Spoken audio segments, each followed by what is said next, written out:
आईचा पुढे जातात.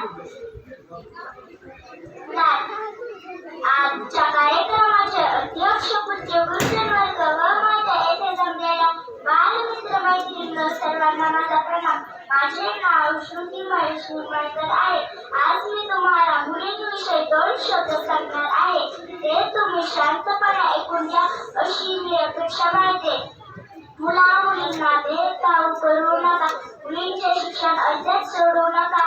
मुलांपेक्षा मुली बरी प्रकाश देते. धोंडीदारांना गर्भलिंग परीक्षण करू नका.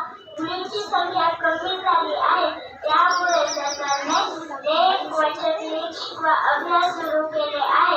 म्हणूनच म्हणते, मुलींना शिकवा, भेदभाव हटवा. मुलींना शिकवा, भेदभाव हटवा. असे नुसते सांगून जमायचे नाही. शिक्षण घेऊन शाळे करायचे आहे.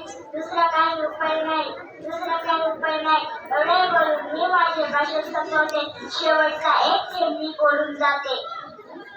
पानी नहीं तो नदियाँ किस काम की, पानी नहीं तो नदियाँ किस काम की, आंखें नहीं तो आंसू किस काम के, आंखें नहीं तो आंसू किस काम के. एवढे बोलून मी माझे भाषण संपवते.